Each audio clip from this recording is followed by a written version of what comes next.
Hello everyone and welcome to my channel. Today I'm going to be painting up a great Unclean one. Now this one I happened to get from eBay and was already assembled, and it had the exact type of weapons that I use in Age of Sigmar, except I would have used the other head. I will be painting this like my Plague Bearers, just much larger.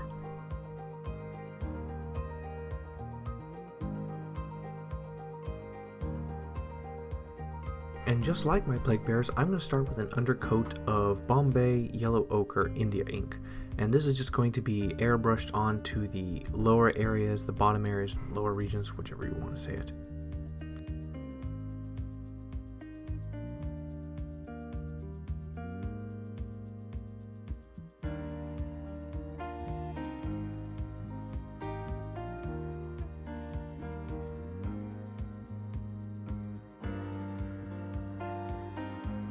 And then with Pallid Witch Flesh and White Scar, we're going to do the highlights of this. We're going to take Pallid Witch Flesh and we're going to use with an airbrush, we're going to spray in a downward angle and cover all the tops and I guess the top 45 degrees of the model in Pallid Witch Flesh.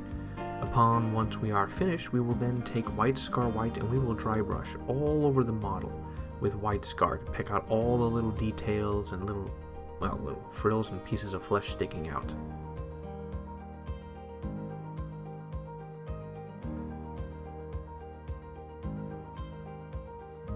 Since most of this model is going to be done using washes and wash techniques, we want this to have the brightest and lightest bases possible for this, so all the washes are able to show through well.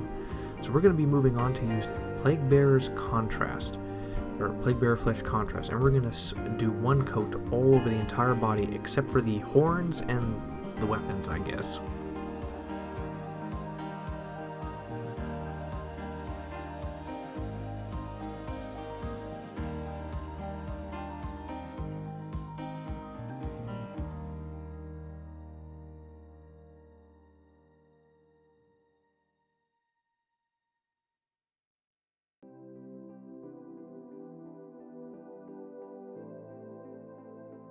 Now we're going to be experimenting. We're going to take some Doom Bull Brown and we're going to apply this around every single open sore or torn flesh, basically.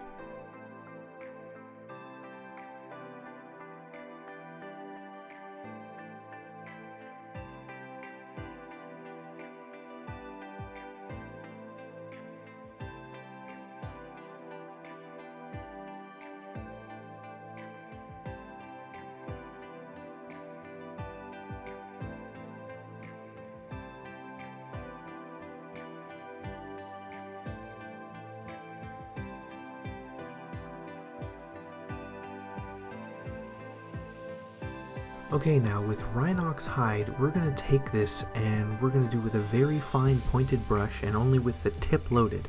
We're going to paint straight lines into all the folds of flesh, all the fat that folds together. This is going to create a very, deeply pigmented cavern, or we just want to make the crevices look very dark.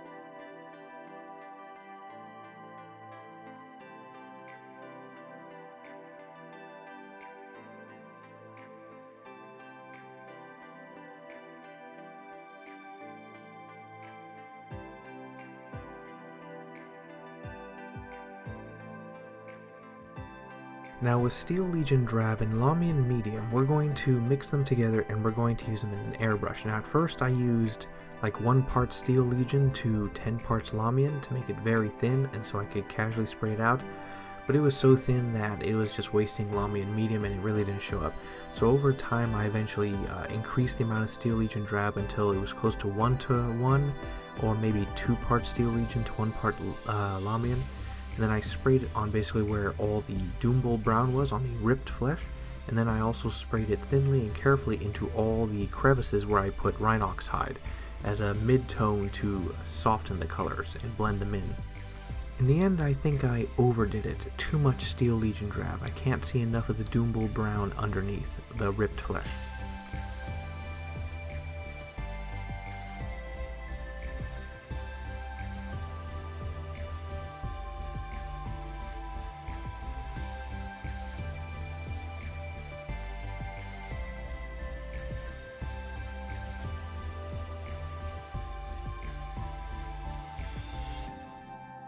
And now I'm going to use Pigment Powders in order to add more color to it. So how you use these is you take one of these sticks, and then you take a razor knife and you scrape at it until the powder falls off. And then you're going to take a brush and you're going to apply it on. Now for this model, I'm going to start with a bunch of dark purple and brush that into all the undersides. The fat, the folds over, under his arms, basically the parts where light doesn't hit. And I'm just going to tap a bunch of pigment powder on and then brush it in, and that's the technique I'm going to be using all over.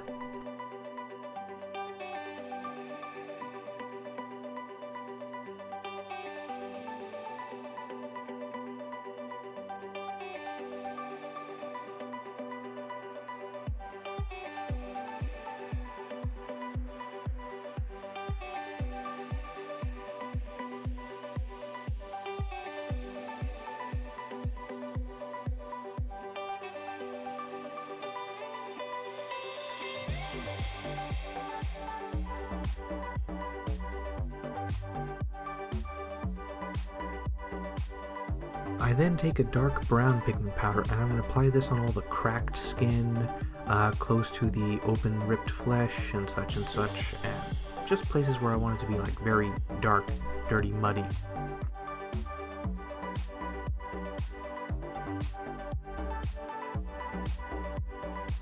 And then I'm going to take some bright orange pigment powder and I'm going to apply it to a lot of the upper raised areas and stuff. I want to change the colors, not the most raised areas, but I want to, like, a good portion of the model, the upper areas. I'm going to brush this into the skin.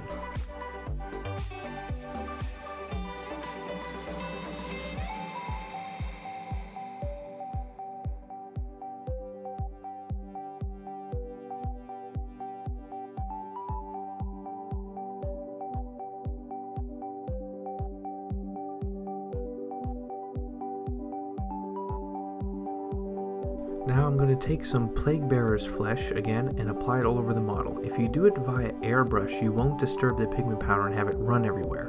If you use a brush, it'll pool and flow downwards. Both these effects are viable, but for this one I wanted to try the airbrush to seal the pigment powder in where I placed it exactly.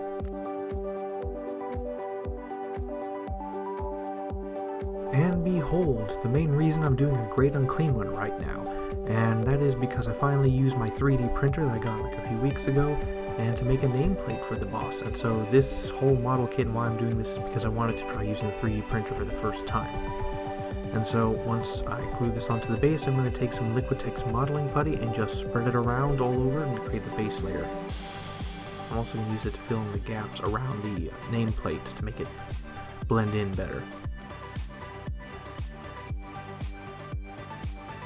And now with some Fugan Orange, I'm going to put it in the airbrush and I'm going to spray it onto the ripped open flesh to, I guess I didn't like how much I muted the colors from beforehand, so this is to make them redder.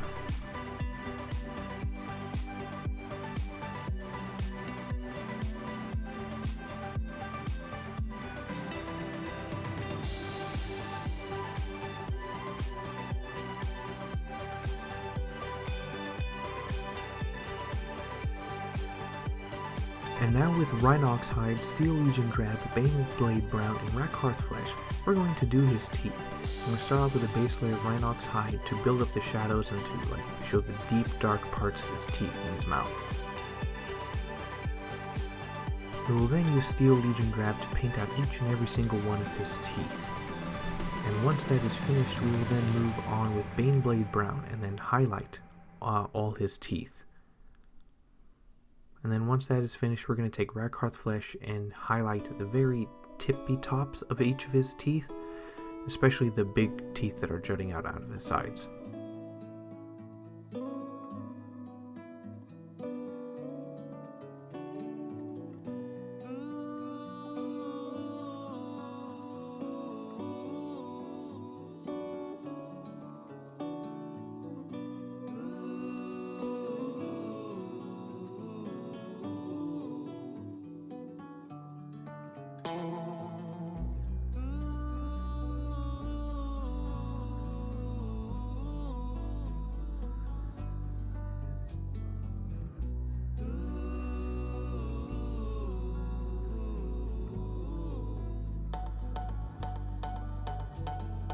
Then with Xandri Dust, XV88, Mornfang Brown, and Rhinox Hide, we're going to paint his horns. But we're going to do this via dry brushing. The horns already have a layer of Doombull Brown on them, and I want to keep that in for all the crevices. So we're going to start off with Xandri Dust, and we're going to dry brush like a fourth to a third of the horns mostly a fourth. And after that we will go with XV88 and we will dry brush the next fourth of the horns And then we're just going to continue on. The next 3/4 will have Mornfang Brown and the final fourths will have Rhinox Hide dry brushed onto them. Looking back, while this is a nice color transition in the traditional sense, I really did like the Xandri Dust picking out all the details. Maybe I should have done the whole thing with Xandri Dust and then go back over a few areas with some of the darker colors.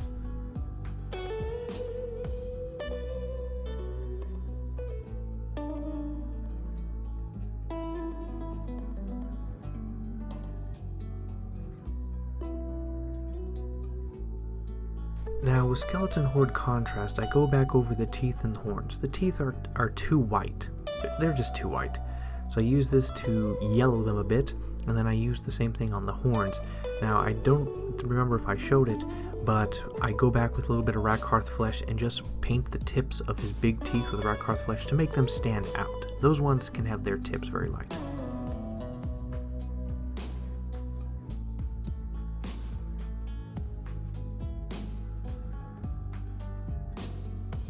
Now with Pallid Witch Flesh, Guilliman Contrast Flesh, and Magos Purple, we're going to do his intestines and the little tentacles that come out. Now with Pallid Witch Flesh, we're going to start with the base layer all over his intestines and like one of his slits that's open on him. Then we will then take a Pallid Witch Flesh and we will dry brush all the little tentacles that are sticking out of his body.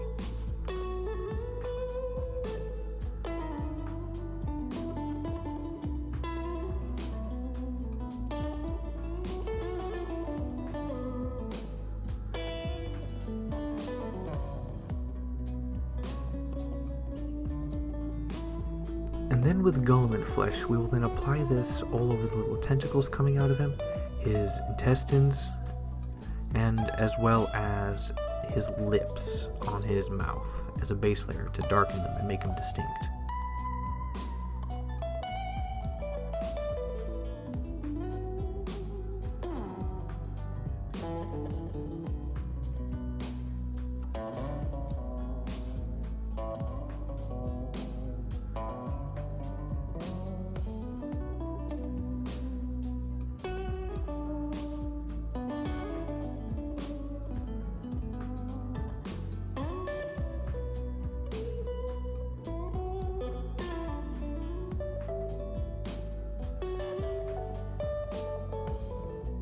And then with Magos Purple, we're going to cover everything that we covered with Guilliman Flesh.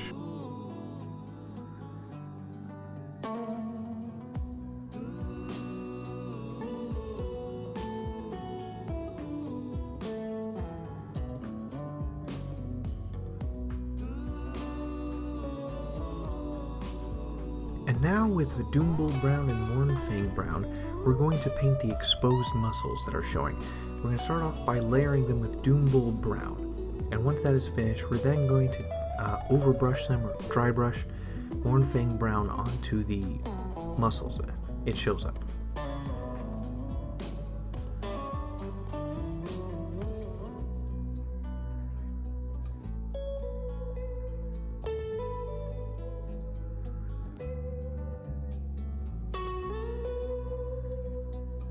And because it just didn't really work, I'm going to then use Baneblade Brown. I'm going to dry brush this again on the muscles to pick out the details even better. But for some reason it smudged too much and I didn't like it, so then I went with Skeleton Horde Contrast and I poured that in directly, or I spread that in directly onto the muscles. And, well, they look bad. I'll return to them later. And now with Magos Purple, I'm going to go and apply this on every single bit of the ripped flesh. All the ripped flesh that comes up, since the colors keep getting muted. Tried a bunch of things. They didn't exactly work in their order.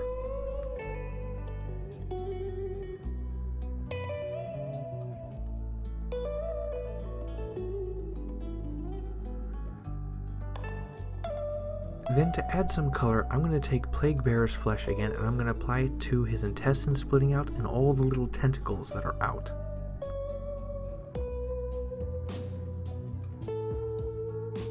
And now with Abaddon Black, Rhinox Hide, and Rakarth flesh, we're going to paint his eyes. We're going to start off with Abaddon Black and we're going to paint the area around his eyes this as a strong foundation color. Then we're going to go with the airbrush and we're going to spray Rhinox Hide around the eyes. The Abaddon Black is supposed to show through a little bit, so this is like an easy contrast from a very dark center to a brown fading. And then once that is done, with Rakarth flesh, we're going to paint out his eyeballs. Now what this is going to do is make him look more menacing and evil. And now with Xandri Dust and Skeleton Horde Contrast, we're going to paint his nails, his toenails, and one thumb on his left hand. So we're going to use Xandri Dust as our base layer, and then once that dries, we're going to apply one layer of Skeleton Horde Contrast on it. And so with Mournfang Brown, Agrax Earthshade, Leadbelcher, and XV88, we're going to paint the flap clothing on him. So we're going to start off with some base layers, Mournfang Brown and Leadbelcher. Mournfang Brown for the cloth, and Leadbelcher for the metal.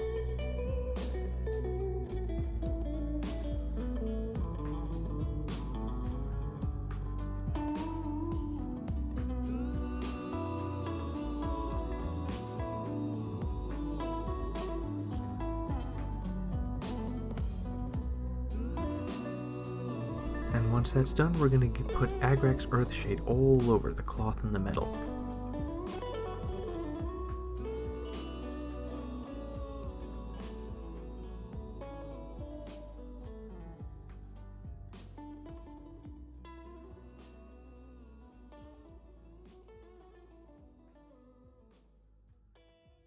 And then with a layer of dry brushing of Mournfang Brown and then XV88 all over the cloth. I forgot to show the Mournfang Brown step, but with XV88 after Mournfang Brown we dry brush all over the cloth with this.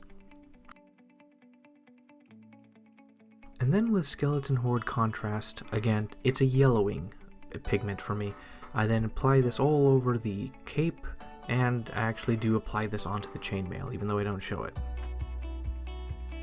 And now with Bestigor flesh, we're going to apply this onto all the open sores, the fat sticking out between the meat and guts in between, and as well as the boils all on the body.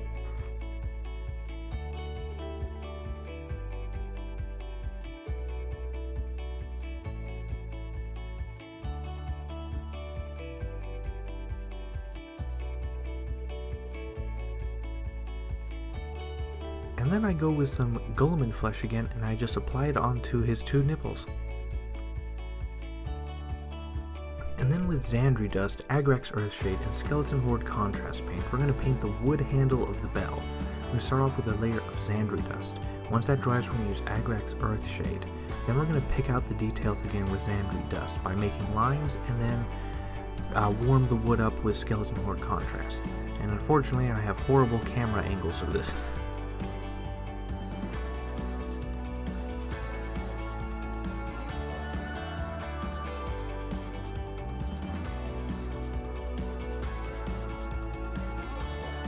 And now with Steel Legion Drab, Baneblade Brown, Pallid Witch Flesh, and Agrax Earthshade, we're going to fix up some details. First with Steel Legion Drab, we're going to paint a base layer onto these skulls that are in his arm. And once that is done, we're going to then take Baneblade Brown and highlight the details on there. And then once that's done, we're going to take Agrax Earthshade and apply it all over. And then I believe we go back over with Baneblade Brown and pick out the details a second time. And then with Pallid Witchflesh, we paint all the little maggots and worms that are just pouring out of him. And then upon them drying, I decide I'm going to take Skeleton Horde Contrast and just apply this all over.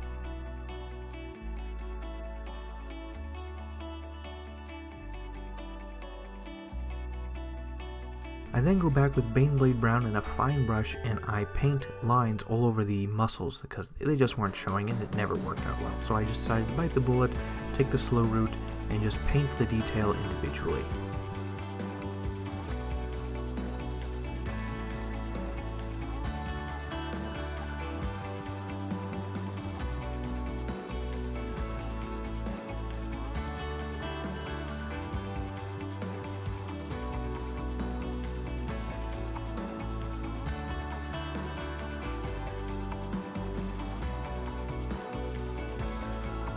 And now with AK Interactive Ultra Matte Varnish, we're going to varnish the entirety of the model. Now we haven't done the metallics yet, but one of the important things is what this thing does is it not just only mattes it, it makes the model look different. It gives it a different look and appearance. And this will give it the look of like dead flesh or cloth. And now with Leadbelcher, Agrax Earthshade, Skeleton Horde Contrast, Plaguebearer's Flesh, Golem Flesh, and Ryza Rust, we're going to paint his metal weapons. All of them will receive a base coat of Leadbelcher, all the metal.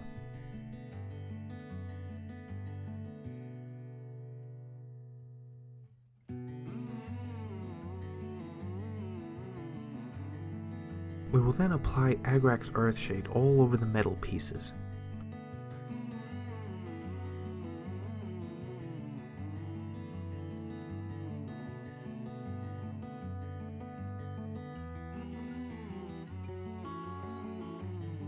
We will then dry brush Leadbelcher all over the metal again to pick out the shiny details.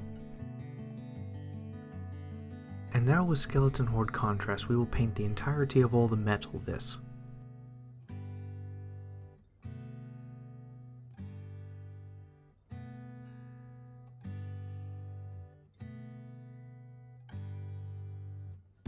Now the bell and the center of the blade he has will receive a second coat of Skeleton Horde Contrast. This will make it yellow or make it brass looking.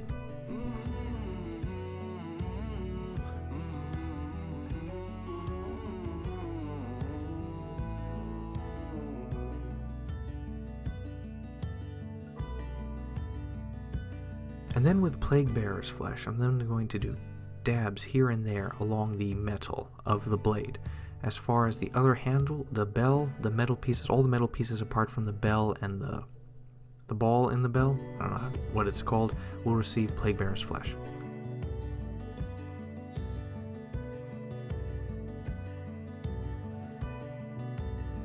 And then once that's dry, we will take Golem Flesh and apply it to all the places where we think blood would get on and dry onto the weapons.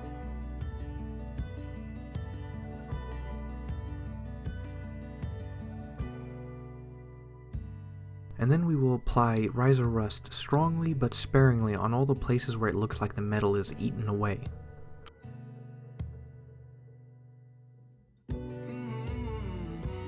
And now with Nurgle's Rot and Blood for the Blood God, we're going to add our final additions.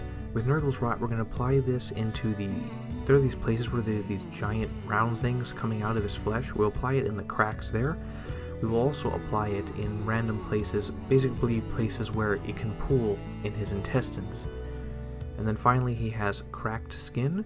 We're going to apply it onto the places where the dark brown cracked skin, and then we're going to wipe it at the top with our fingers, so now it's going to look like the rot is coming out of those cracks.